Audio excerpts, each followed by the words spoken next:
Hello, everyone. Welcome to this cyber seminar on the Waterhackweek 2020. This is part of a cyber seminar series.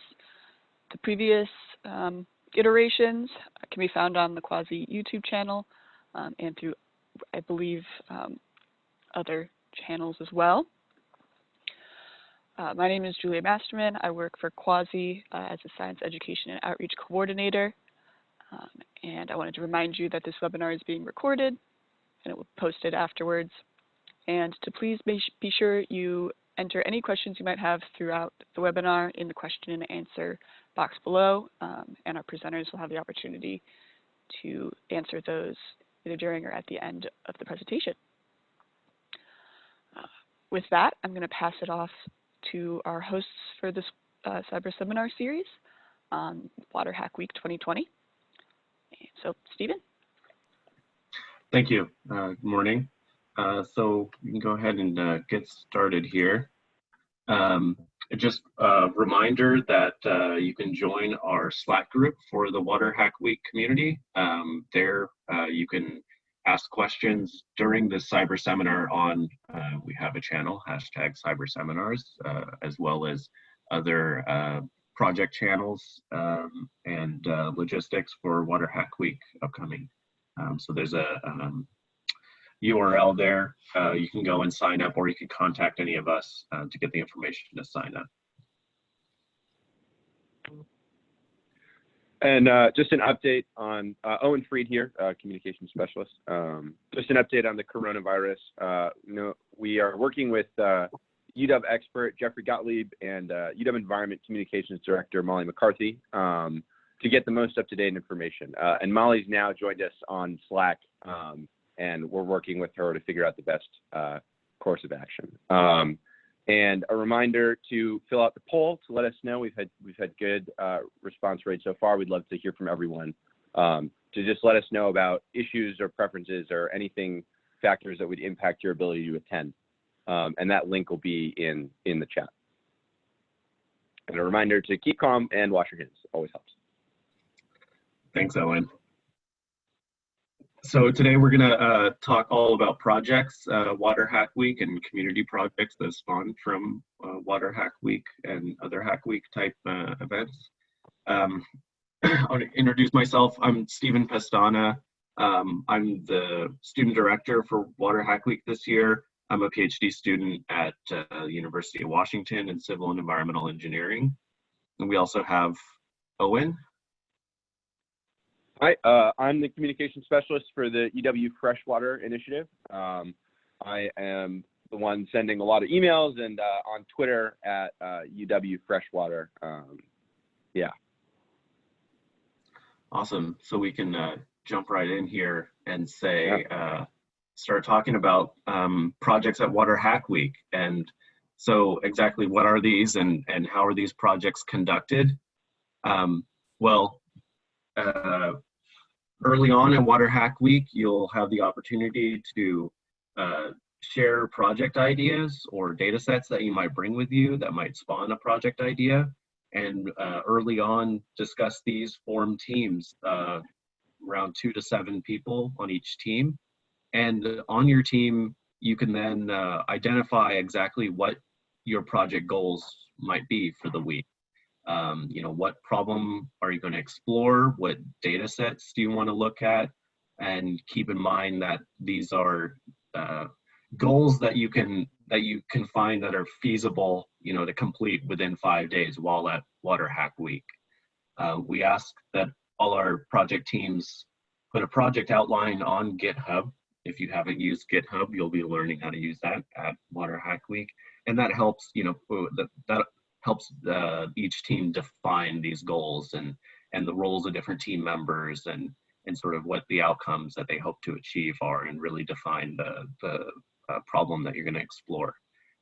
You then have time after and between tutorials to hack away at your project. You'll hold daily check-in meetings to see how your team's doing with progress and any challenges that you're encountering. A midweek project check-in with the Waterhackweek instructors. And at the end, you have the opportunity to present whatever the results are of your week's worth of work to all your peers at Waterhackweek.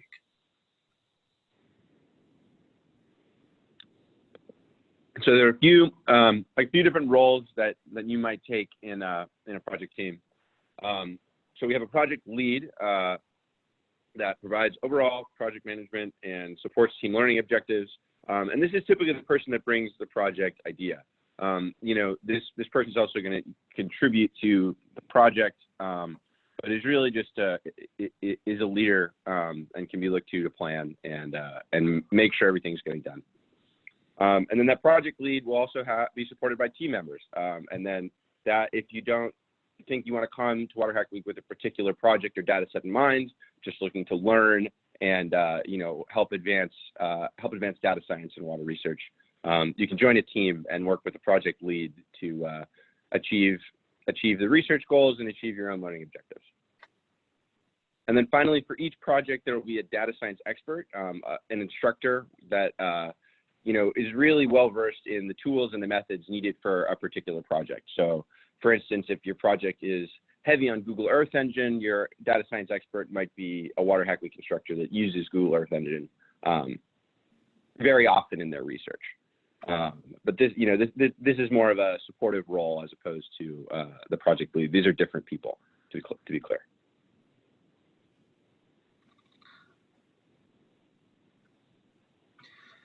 So what really is the purpose of all these projects? Well, it's really for all the participants to learn something new. It gives you an opportunity to gain hands-on experience with all the new tools that you're going to be learning in the tutorials. You get experience working in an interdisciplinary collaborative environment, work on these interdisciplinary water science problems. You'll definitely be able to learn a lot from your peers.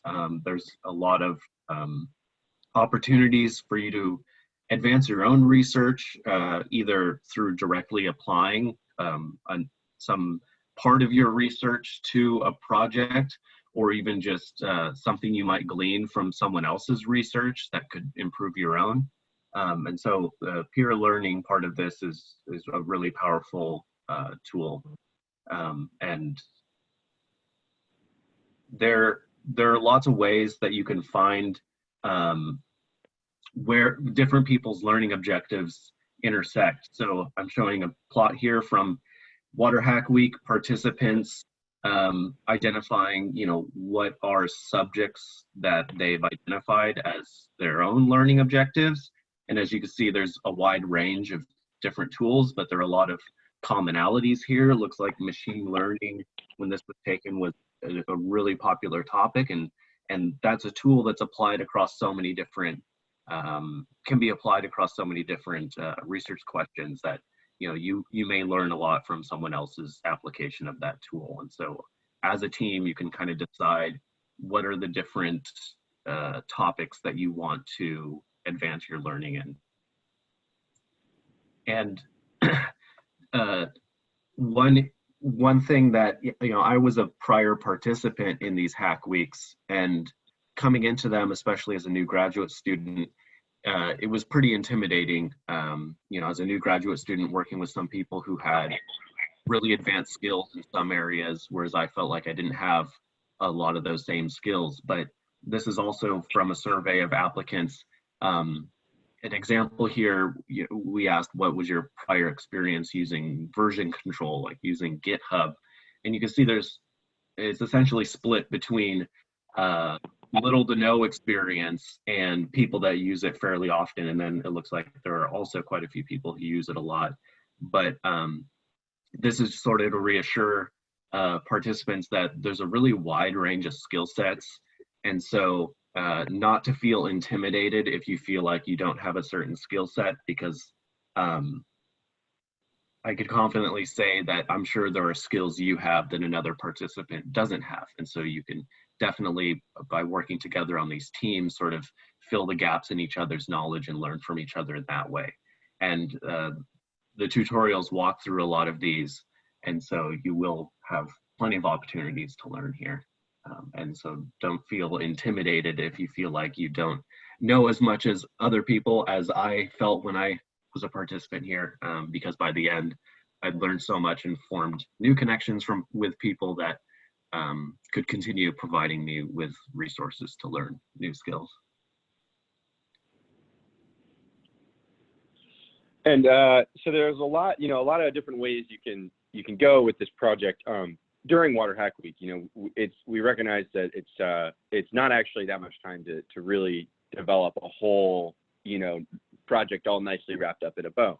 But really, it's up to you as a team and as an individual to define your own goals and your measured successes. So there are a couple of different products you could point to by the end of the week.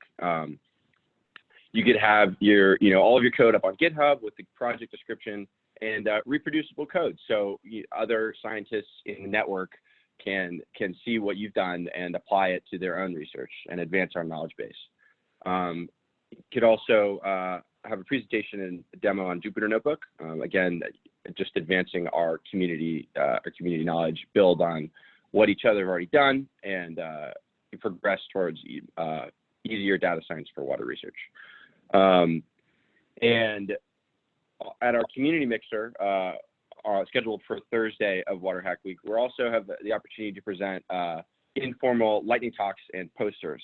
And this is just a way to, really, I guess, distill your research into, just a 90-second lightning talk or a simple, what we're calling e-poster, because we don't necessarily need you to print anything out.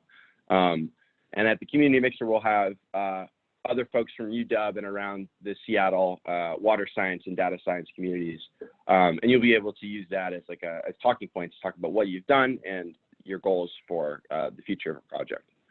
And then most importantly, you're really acquiring skills. You can come away from Waterhackweek having built up your own knowledge base with a couple different data science tools and techniques. And then it's Waterhackweek is an evolving, growing community. We have everybody from last year's Waterhackweek is still in the Slack and available for you to touch base with. And the projects can continue beyond Waterhackweek. With the wonders of the internet and using tools like GitHub, you're able to continue building on what you've done in just 5 short days. So I wanted to share an example of actually a project I worked on last year at Waterhackweek 2019 to show sort of the scope of, I consider it was a very simple project. It was myself and one other participant, Lisa, pictured here, were presenting the results of our project. But we really didn't tackle a huge problem. We tackled what some people might think was a simple problem. For us, it was pretty big. We had this data set, this awesome data set of snow depth in the Tuolumne River watershed in the Sierra Nevada and California. And we also had a digital elevation model. And we wanted to look at what are the patterns of snowmelt in the watershed with this awesome data set.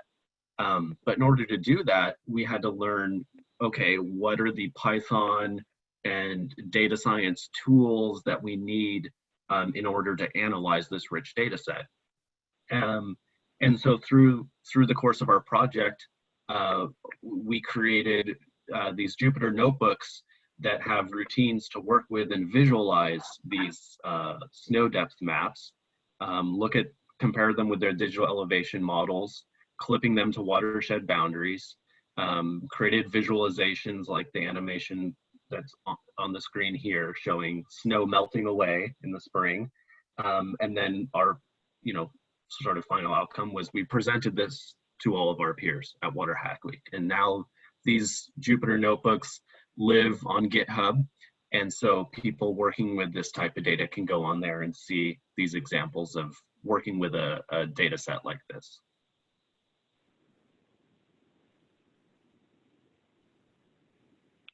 And so another just example project as well from Waterhackweek 2019. This group came with a pretty well-defined data set and a defined project goal. So they Arctic lakes are changing rapidly due to factors like melting permafrost and evaporation. And this group wanted to take their data set and try to answer the question, do wildfires also impact lake changes in the Arctic, in the Yukon-Kuskokwim Delta? So they had pretty robust data on chemistry, temperature, turbidity, and sediment cores over a few different lakes. And they also had some satellite imagery and derived products. And so using Python, they were able to quickly statistically analyze their large data sets. And then with Google Earth Engine, they were able to access and manipulate these remote sensing satellite imagery data sets. And they're able to generate this map that you see on the right of the slide here, and provide this great visualization of growth and shrinkage, as well as the effects of wildfires on the lakes in the Yukon-Kuskokwim Delta. And so they were really able to address a research question, which I think is a pretty powerful thing in 5 days. And they gave a lightning talk at the community mixer. Indeed, yes, they did. And so that's just a brief summary of what they were able to achieve. I think it was a great lightning talk. It went really well. So how can, you might be asking yourself, how can I prepare to work on a project at Waterhackweek?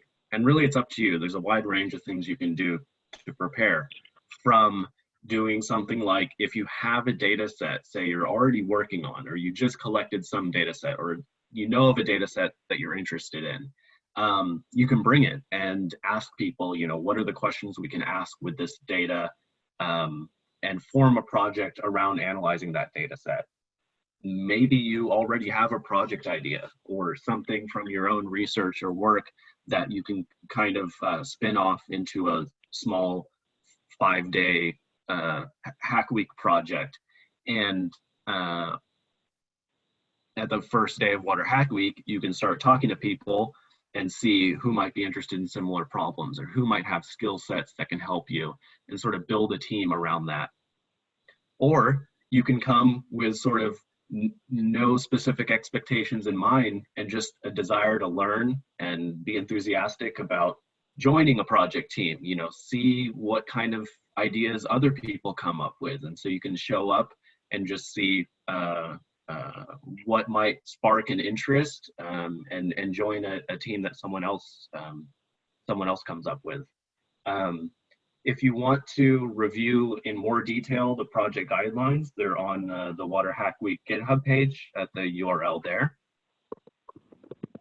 And then we also have a Slack channel called Project Brainstorming.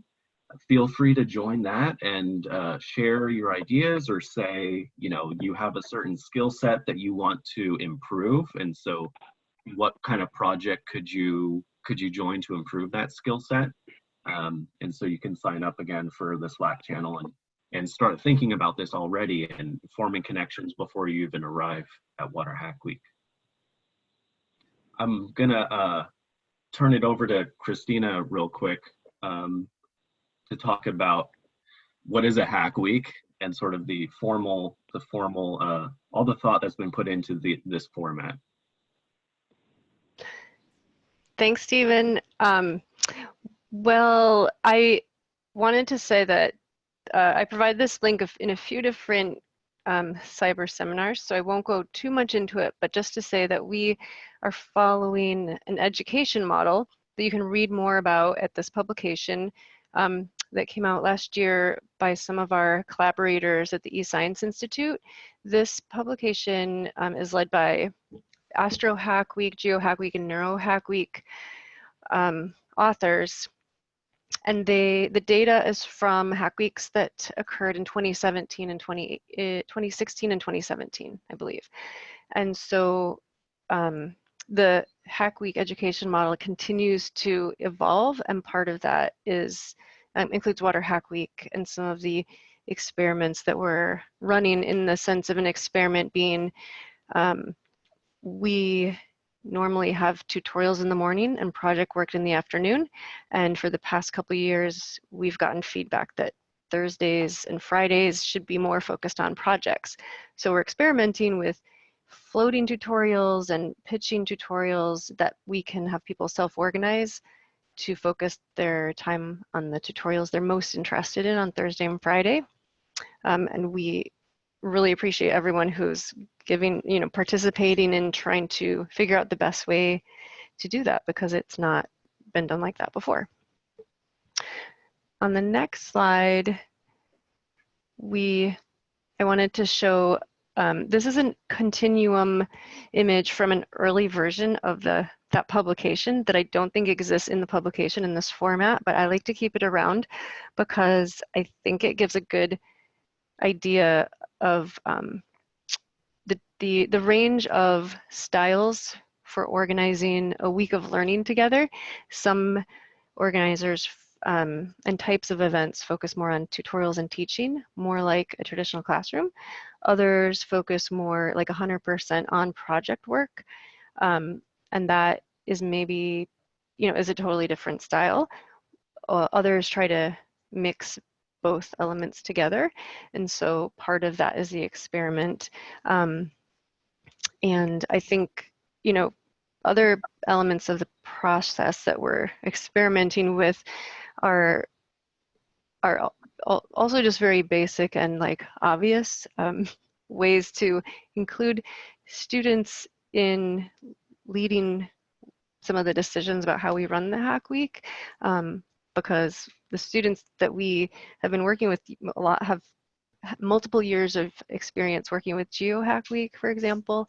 And so, having Stephen as a student director this year and an alumni from the University of Hawaii who was in Waterhackweek last year, Yufen, help us direct next year means that where we find ourselves or how we explore this continuum is really based on the graduate student input, which is about 50% of our attendees. So the things that we're really working on this year that are different is, having the floating tutorials, like I mentioned. The Cyberseminars, as you've noticed, last year was much more tutorial and pedagogy based, presents an hour of a tutorial that you can click through and follow on your own time, which is great. And having panels is a different approach to give you more context of why are we using and building these types of tools? What are the types of problems that we can explore with these types of this research infrastructure? Why do we need to, how can we learn about it and use it faster? So that's the approach for the panels that's different, and having more time on Friday for projects, for example, is going to be different. The next slide about this, I just wanted to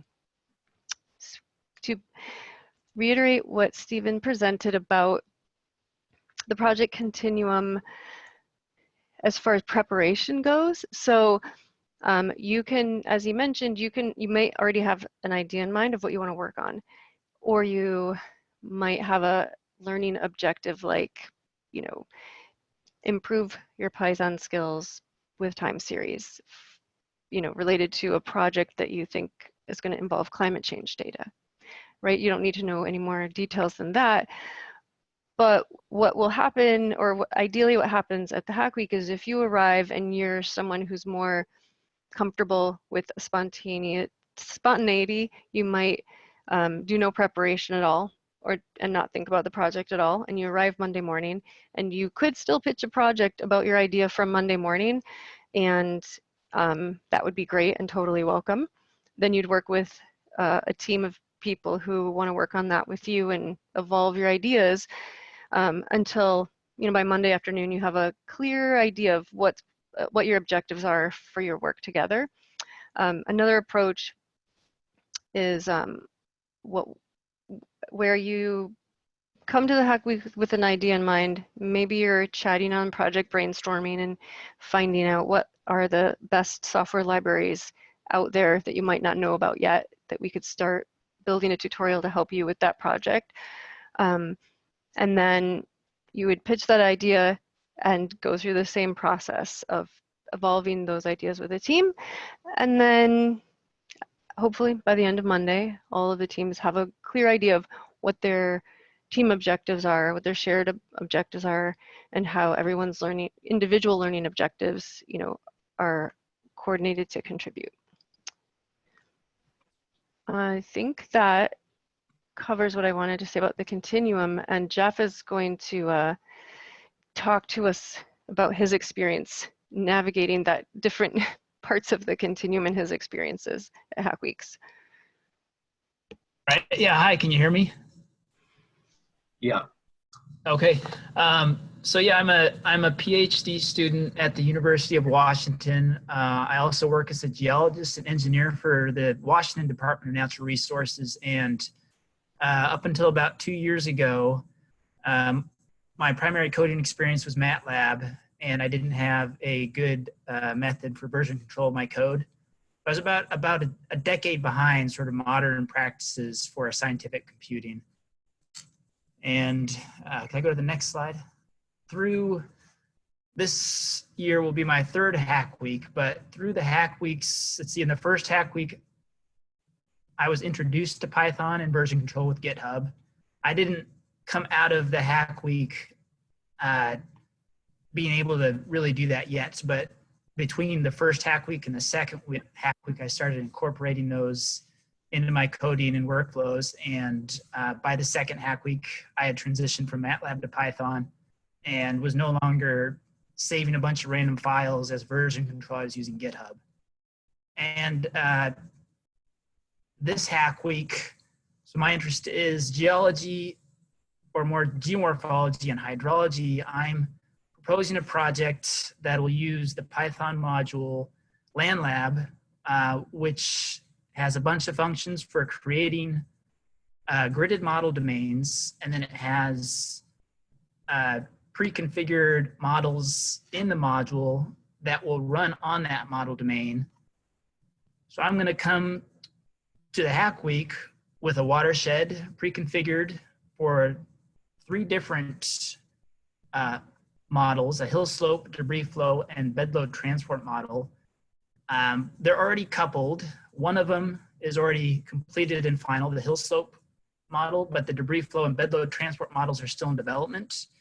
And I guess the goal of the project will be, one, to see how different hydrologic forcings, like if we use a month of uniform precipitation, or if we have different spikes of precipitation, how that affects the different model outputs. And the second goal will be to, since 2 of the models are crude, see if we can improve how, for example, flow depth is computed.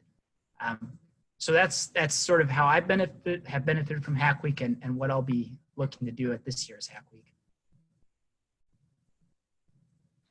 Awesome, thanks. Next we have Mary Dumas. Would you like to introduce yourself? Hi. You can forward the slide. I'm participating with the Water Hack crowd in regard to a subcategory of work that's part of the National Science Foundation Cyber Training Program grant, in which there were some significant changes to the policies for recipients of grant awards.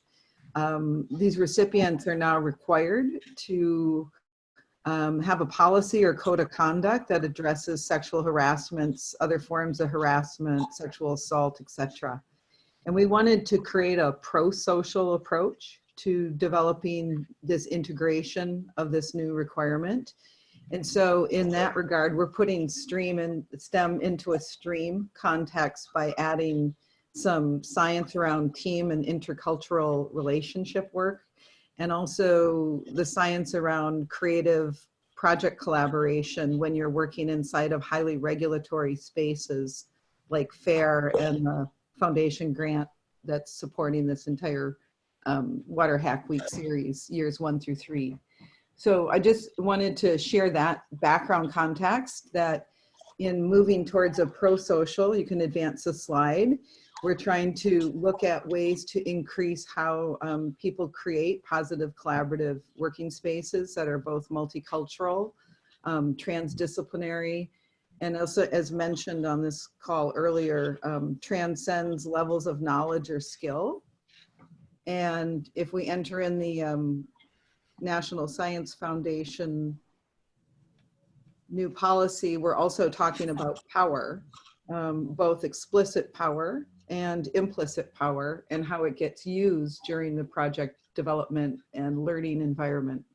So we're trying to learn through the community that gathers what kinds of experiences you're having in the intercultural and creative space. We're trying to give people private and public ways to talk about it. And as you've noticed in earlier cyber seminar series, this is an explicitly inclusive Hack Week in which both the application process and selection process is seeking to create the highest mix of diversity possible. Advanced slide. Christina, are there any things that you would be adding here? I wanted to, I think, I just wanted to add that we are trying to quantify, like, what are the methods, for example, to develop an inclusive work environment.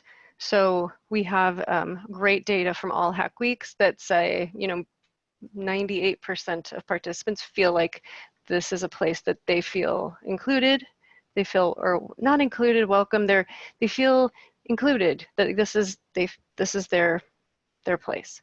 And for me, I feel like to scale that beyond just this week, how do we ask more questions about it?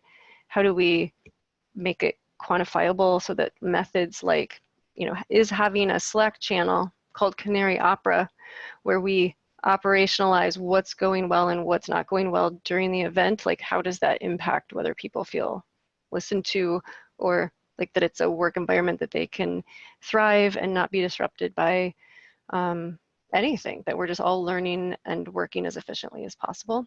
And in a where we're explicitly like need diversity to come up with new ideas, how do we also like build skills around navigating the range of conflicts that could introduce? Because it's not part of our professional, or it's not really part of our training as professionals that I have experienced in academia yet. So that was what I wanted to say. And Mary, maybe you could also just introduce briefly your background and professional experience and what we did at Hackweek last year. Sure. I wanted to get to this slide. That's a great segue. So our objective was to build some norms around the learning space, both through the application process, as well as being purposeful about supporting skills development through feedback loops throughout the days of the Waterhackweek and during the weeks that follow, as people might be finishing up collaborative tasks and open data requirements of their projects. So my background is as a mediator. I've got 30 years of practice working in highly technical and legal environments related to public policy that requires science in natural resource decision making.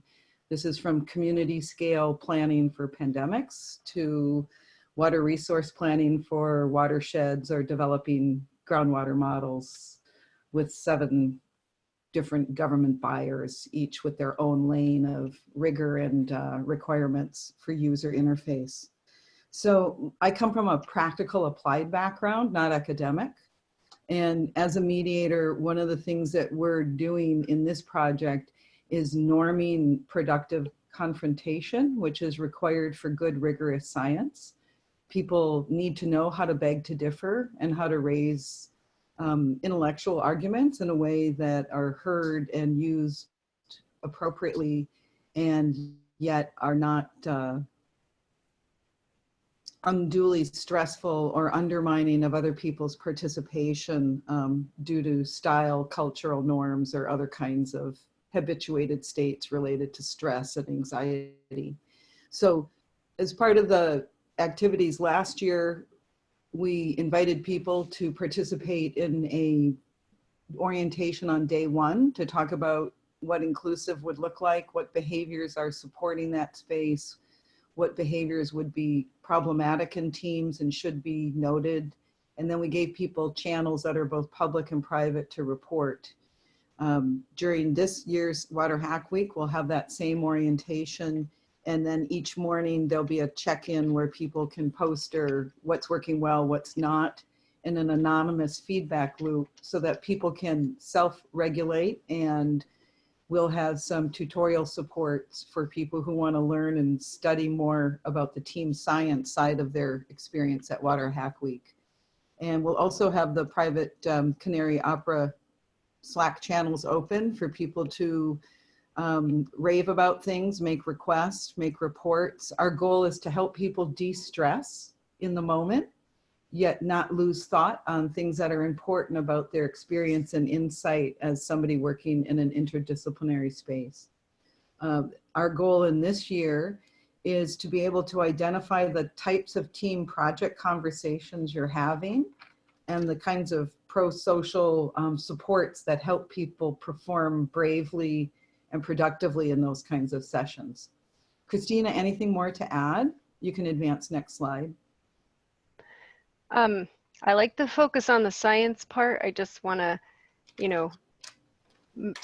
to mention that our interest is that everyone is able to focus on what you're coming to Waterhackweek to do, and that's been the case in most Hackweeks, but there's always things that come up, and we want to make sure that we support everyone as much as possible so everyone can focus on their learning and science as much as possible. The next slide, I think, is about the public service announcement. So to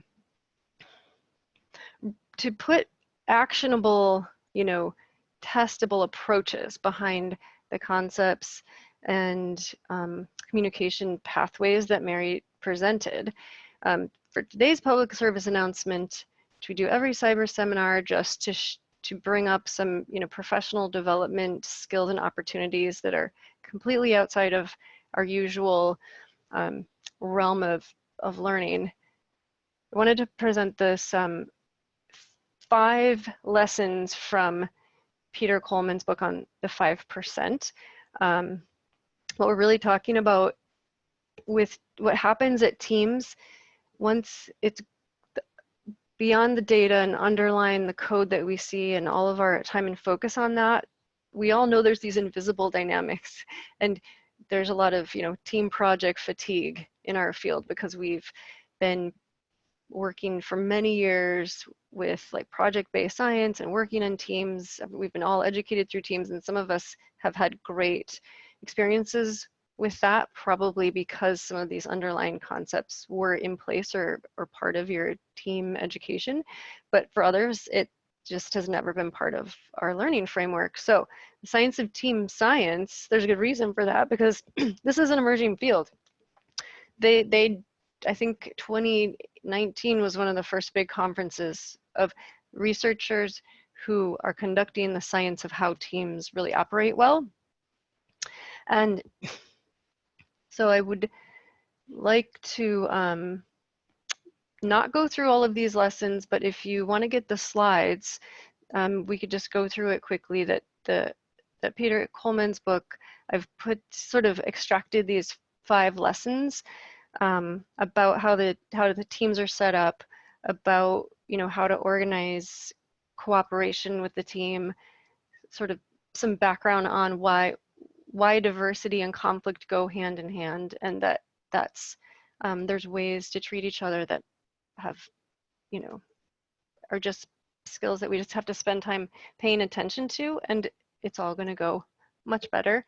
The next slide, I think the technical terms that I've mentioned in here, things like ratio of positivity to negativity. If we have a 4-to-1 ratio of positive to negative encounters, how do we make that really easy to do while we're working as a team, so that it just becomes part of our norm of we're just spending a whole day working on code and sitting, you know, learning as quickly as possible and exchanging so many ideas. Is there a way we can come up with to track like how positive and negative information sort of works together to increase that efficiency or the rate of our productivity for learning? I'm not sure. Like, let's come up with ideas. So the final note on this that I think is something to think about or consider, or that I've noticed as a conundrum of our Waterhackweek design for cyber training, is that why this is hard, or why it's worth sort of paying attention to and thinking about, is that we're actively adapting our scientific methods at Waterhackweek, and it impacts your research and your publications. It's your job. And rapidly changing technology, and working with water data, the environmental predicaments that make your research relevant and trends of what research is most critical, is a function of circumstances that are beyond, you know, our ability to predict even year to year, I would say.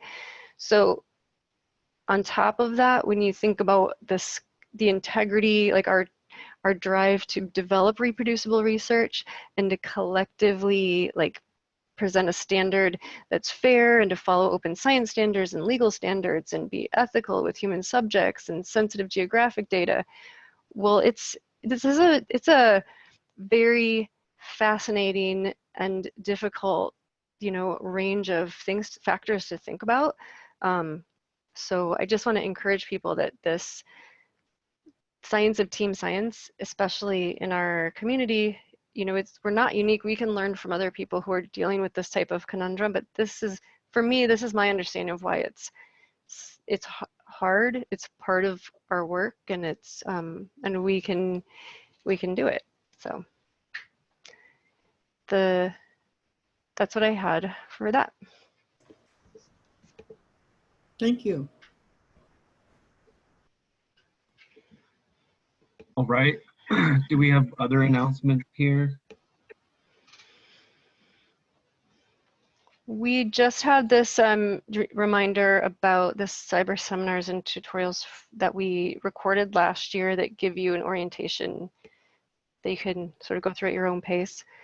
And we have other learning resources that we're posting.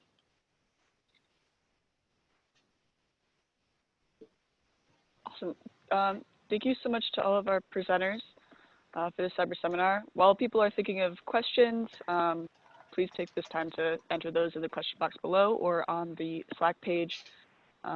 Just while you guys are typing those in, we'll have some time to answer those in a moment. I wanted to update you all on some upcoming events and deadlines happening at Quasi, unrelated to Waterhackweek. We have another cyber seminar that's going to be a virtual town hall with NSF Hydrologic Sciences. If you have any questions for our panelists, I hope you do. We have some time for discussion. Please enter them in either the Zoom question and answer box or on the Slack cyber seminar channel, and we'll be able to address those. That virtual town hall with the National Science Foundation is going to be happening March 18th. It'll be an opportunity to ask questions and discuss opportunities related to NSF Hydrologic Sciences. We also have applications open right now for a training that will be happening in July at UC Irvine, precipitation estimation and analysis of remotely sensitive information. Check out our website for more information on that training, but applications will be closing for that at the end of March. Quasi is also hiring a postdoc research associate in flood resistance. Application deadline for that position is also at the end of March. Definitely share that with anyone you might think is interested. There's more information on that on our website as well. Applications are open for the Instrumentation Discovery Travel Grant. This is a grant that allows researchers to learn a new method or instrumentation and travel to a colleague that can train them on that, or have an expert come to their labs to provide instruction on certain instrumentation. Applications for that close April 5th. And finally, Quasi's biennial colloquium will be happening in July. It's a great opportunity to network and interact with the water science community and the Quasi community at large. So save the date. There are upcoming deadlines related to that soon for poster submission or abstract submission and more. So hopefully we've had the opportunity for people to ask some questions. I'm not seeing any in the Zoom. You can check out the Slack as well.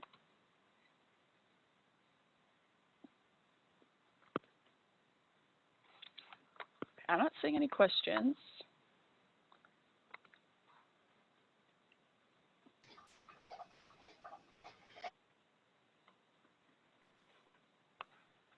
All right, we can continue along then. If there are no questions right now, attendees can always reach out to us if they have more specific questions after the fact. I know one thing that we'll be doing on the project brainstorming channel is, for example, Nicholas put a question up about using lidar data, optical and radar data. Tony mentioned, okay, have you heard about the NASA SWAT mission? And I don't see that Anthony Arendt is on this channel yet, so I'm going to reach out to him and see how this can all connect to some of the work that they're doing at ICESat-2 Hackweek, and that's a NASA-funded project that is might have tutorials that already exist that could help with some of these questions. And that's the type of process where if we are recruiting to have people pitch tutorials for next Thursday, and then we are connecting people with those tutorials or those learning, the focus on those learning objectives for different software libraries that could be out there but might not be known about by everyone yet. It's great to get both, like, what do you want to learn about, what's data sets or software you've heard about to accomplish certain outcomes for your research projects. You know, let's work through that over the next couple of weeks so we can adapt and evolve what we do on Thursdays and Fridays.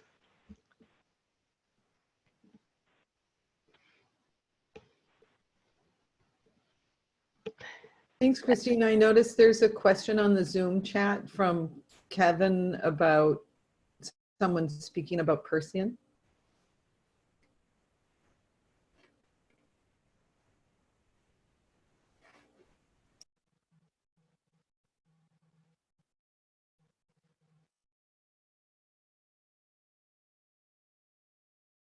What can you read the question? I'm sorry, I can't see the chat window. Oh, it just says, can you talk about, and then it's all caps, Persian, specifically the event in July. I can't speak. That I can do. Oh, you can. Yeah. Okay, good. Yeah, Okay. sorry about that. Oh, I just read it on the screen. Thank you. Yeah, Thank no, you. I appreciate it. Yeah. So Sorry. that workshop is going to be hosted, the lead instructor is Mateen Naini at UC Irvine. It's going to be a 3-day-long workshop at UC Irvine with a number of different presenters and instructors, and it'll give students an opportunity to kind of learn an introduction to some extent on using those tools. So I would encourage you to definitely reach out to me if you have any questions. My email was on the other slide back, and I'll respond to you directly as well. And I can also link you directly to that workshop's website. Applications are open now, so it is people are applying to this one. But I would definitely encourage you to apply if you're interested.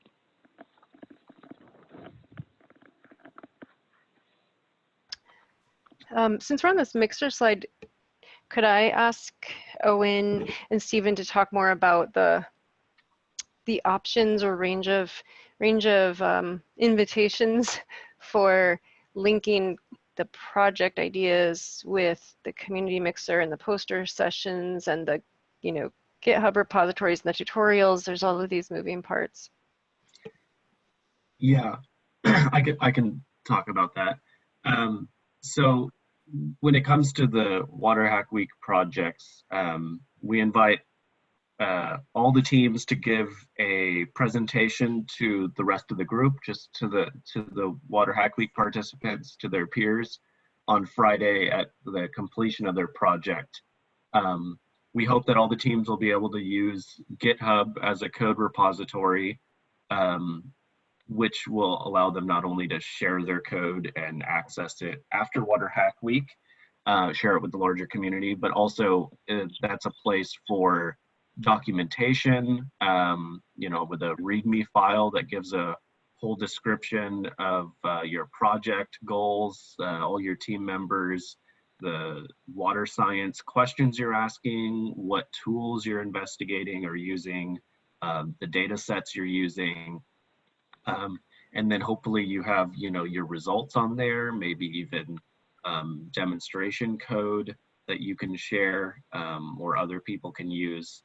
And then with the community mixer, Owen can talk about the event in general, but we're also inviting not just the Waterhackweek participants, but also the wider freshwater community to share their own research, and this could be your Waterhackweek project, or it could be research that you do on your own or with a team outside of Waterhackweek. And share your research either through a 90-second lightning talk where you present a single slide and give a really brief overview of your work, or either to bring a poster. Now, we don't necessarily want you to make and print out a poster specifically for this event. So if you have a poster, say from a conference recently, and you want to share that work, you can bring that. Or if you have a PDF or PowerPoint file for a e-poster, a digital poster, we're gonna have computer screens that you can put that up on and share your poster there, so you don't actually have to travel with a poster tube if you don't want to. And again, we're also gonna invite the Waterhackweek teams if they want to share their Waterhackweek project in a lightning talk or as a poster during the community mixer. We're going to have like a informal poster session there in the evening. And Owen, do you want to describe the just the community mixer event in general? Yeah, absolutely. So the community mixer is really, we really want to make it, you know, a networking, socialization, and, you know, really just sparking conversations and connections. So we're going to have Greg Miller from the UW College of Engineering. He's the Vice Dean, and he's also a Professor of Civil and Environmental Engineering, give our welcome address. And then our keynote speaker is the Dean of the UW College of the Environment, Lisa Gromlich, and she's got a great background in ecology. But really our two speakers are trying to set the stage for, you know, important conversations about translating research into impact. So Stephen, if you could bump to the next slide real quick. Great, yeah. So with these lightning talks and with this sort of informal poster session, we really want to just have like catalysts for discussion. So these are, you know, this is optional, but we really want to hear what you're researching, and we think that our broader community at UW and our friends from water science organizations in Seattle, you know, can really provide you with some interesting feedback, and they'd be interested to hear about what you're working on. So we have here the link. There's a little bit.ly link here, WHW20MXR, and to RSVP. And in that RSVP for the event, that'll also be out in an email soon. In that RSVP, you can fill out some information about your about a lightning talk or a post that you'd like to present. So we've got a question from Iman Alafifi in the chat. That's where you can that's where you can submit some information. But again, we want this to be pretty informal, and it, don't need to print out a whole new poster like you would for a conference. We just want to really spark some conversations and provide the opportunity for you to meet new people and have input or a new perspective on something you might be researching.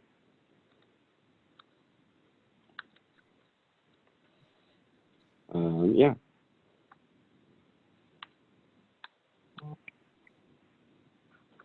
All right, thank you. This URL will lead you to invitation to join our Slack channel if you're not already a member of that. And I think we can end here unless Christina or anyone else has something else to end with.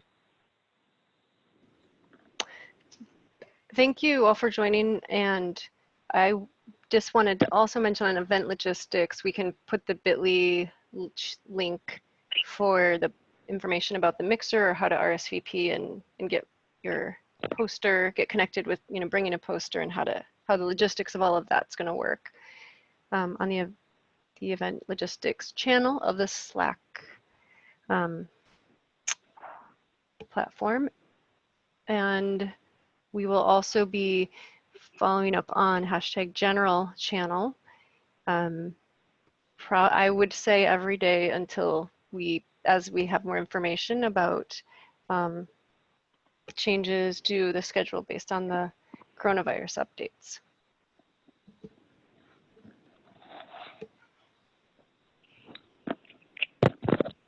We have one last question that just came in. If people have a moment to stay on for another couple minutes. Otherwise, thank you everyone for tuning into this cyber seminar. But the question was, is there any criteria on how the projects will be selected? So projects are not really selected. Projects are jointly formulated by Waterhackweek participants. And so it's up to all the participants to decide what project they want to work on, and the projects are pitched by your fellow participants. Hopefully, if you have a project idea, you can form a team around it, or maybe your project idea, if you can't form your own team around it, you can find a project that's closely related, maybe looking at a similar data set or at least using similar tools, and can kind of merge ideas. So it's a really flexible environment for coming up with a project and joining a team. It might be said that the projects are populated rather than selected. That's a good term, yeah, populated, yeah.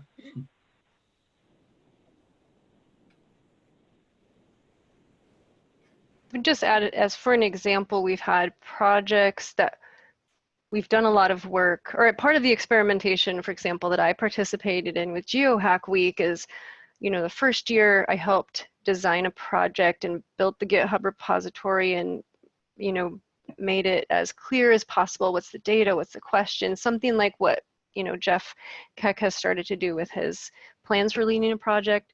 In that first year, it went that we had too big of a team and it was quite a lot to manage. Keeping a team to 5 to 7 people, we learned is ideal.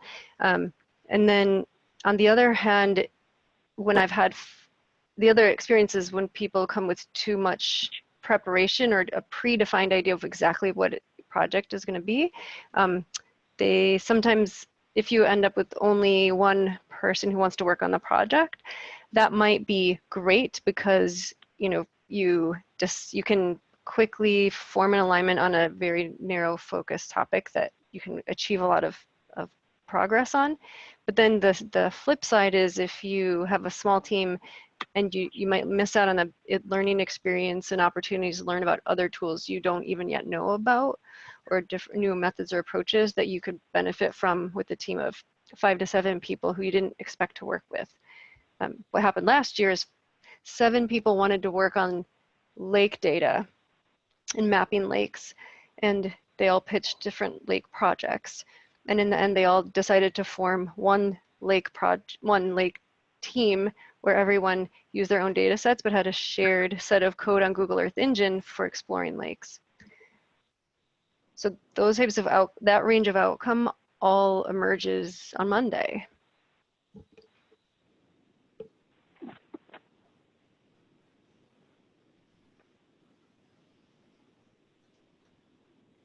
Thank you. Did we have any other questions come in?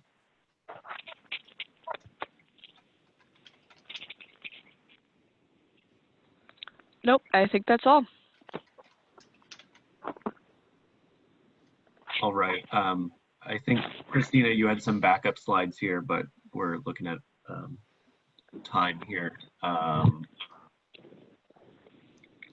want to thank Mary and Jeff for speaking today and joining us for the cyber seminar. Thanks And for having me. all the attendees for tuning in as well. Thanks, Stephen and Owen. Thank you. Thank Have you, a good everyone. rest of your day, everybody. Thank you. All right. Thanks. Bye. Bye.